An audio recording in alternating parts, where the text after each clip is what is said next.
आज हम समझने की कोशिश करेंगे कि लार्ज लैंग्वेज मॉडल जो एलएलएम होता है वो काम कैसे करता है। जैसे चैट जीपीटी हो गया, क्लाउड हो गया, जेमिनी हो गया, all are LLM actually, right. तो हमें ये लगता होगा कि हमने प्लेन इंग्लिश में क्वेश्चन पूछा ऐसा इनपुट, और हमने चैट जीपीटी या किसी एलएलएम को दिया और उसने मुझे आउटपुट इन प्लेन इंग्लिश में दे दिया। तो ऐसा एक्चुअली में नहीं है। इसके पीछे बहुत सारी चीज़ें चलती है जो हम समझने की कोशिश करेंगे। जनरली मेरा लार्ज लैंग्वेज मॉडल या कोई भी चैट जीपीटी लेट्स एग्जांपल, वो आपकी प्लेन इंग्लिश को नहीं समझता है। तो उस इंग्लिश को जो आप नॉर्मल लैंग्वेज में पूछते हैं, इंग्लिश हो गया या हिंदी हो गया, कोई भी लैंग्वेज हो गया, उससे पहले यहाँ पे आपका, इससे पहले आपके टेक्स्ट को,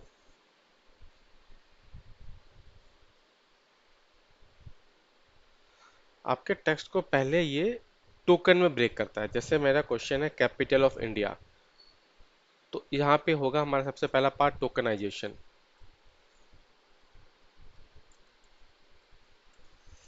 इन थ्री करेक्टर को, थ्री वर्ड को आई मीन टू से, इसको ब्रेक करेगा in different different token like 1 2 and 3। 1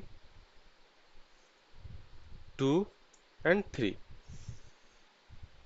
जब इसको तोड़ देगा, ब्रेक कर देगा डिफरेंट डिफरेंट टोकन में, टोकन को, तो उसके बाद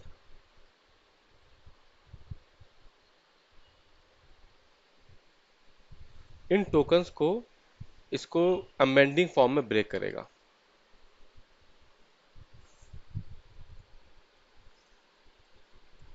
और हमसे कहते हैं वेक्टराइजेशन। ओके। अब वेक्टराइजेशन क्या होता है, अमेंडिंग फॉर्म क्या होता है, क्योंकि जनरली एलएम प्लेन इंग्लिश को समझता नहीं है, तो ऑलवेज वेक्टर टर्म्स में समझने की कोशिश करता है। तो इसको ब्रेक करेगा वेक्टर्स में। जैसे लेट्स एग्जांपल, मैं कैपिटल ऑफ इंडिया 1 2 3 टोकन है, इनको ब्रेक करना चाहूँगा इन अ वेक्टर फॉर्म, तो इस तरीके से ब्रेक हो जाएगा वेक्टर फॉर्म में।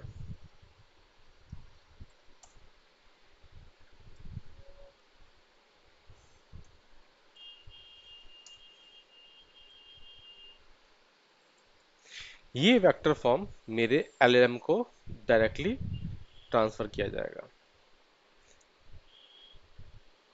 उसके बाद इसके अंदर बहुत सारे लेयर होते हैं, एलएलएम के अंदर ट्रांसफॉर्मर होता है, डिफरेंट डिफरेंट लेयर, तो उस पर हम डिस्कस नहीं करेंगे।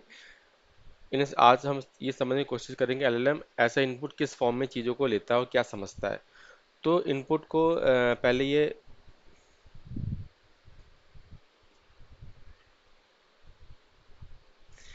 ये मेरे प्लेन इंग्लिश को डिफरेंट डिफरेंट टोकन में कन्वर्ट करता है, T1 T2 T3।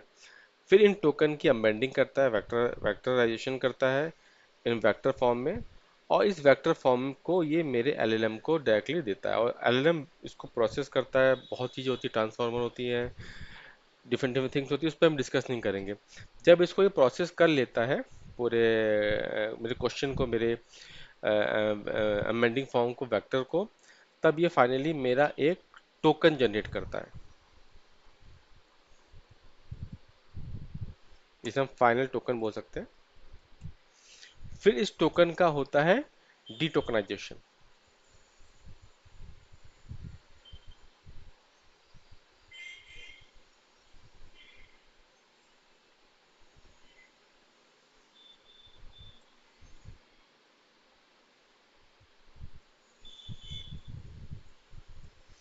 उसके बाद मेरे को फाइनली मेरा आउटपुट इन इंग्लिश फॉर्म में मिलता है, जो कि हमारे केस में न्यू दिल्ली है।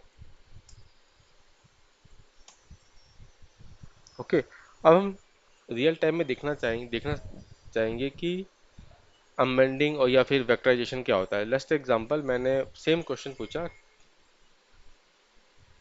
कैपिटल ऑफ इंडिया, तो आप देख रहे हैं मेरे इन तीन वर्ड को इसने तीन डिफरेंट टोकन में ब्रेक कर दिया है। कैपिटल ऑफ इंडिया, और उसकी टोकन आईडी इसने इस तरह की जनरेट कर दी है। तो हमारे एलएलएम कभी डायरेक्ट इंग्लिश को नहीं समझता है, उसको हम टोकनाइजेशन टोकन में ब्रेक करते हैं, डिफरेंट डिफरेंट टोकन। फिर इसकी अमेंडिंग होती है, फिर ये वेक्टर डेटा डेटा मेरे एलएलएम पे के पास जाता है, उसको प्रोसेस करता है, फिर वो फाइनल टोकन जनरेट करता है, फिर उसकी डीटोकनाइजेशन होता है, फिर मेरे को इन नॉर्मल इंग्लिश टेक्स्ट में मेरे को आउटपुट निकलता है। तो बाय दिस वे हमारा लार्ज लैंग्वेज मॉडल काम करता है।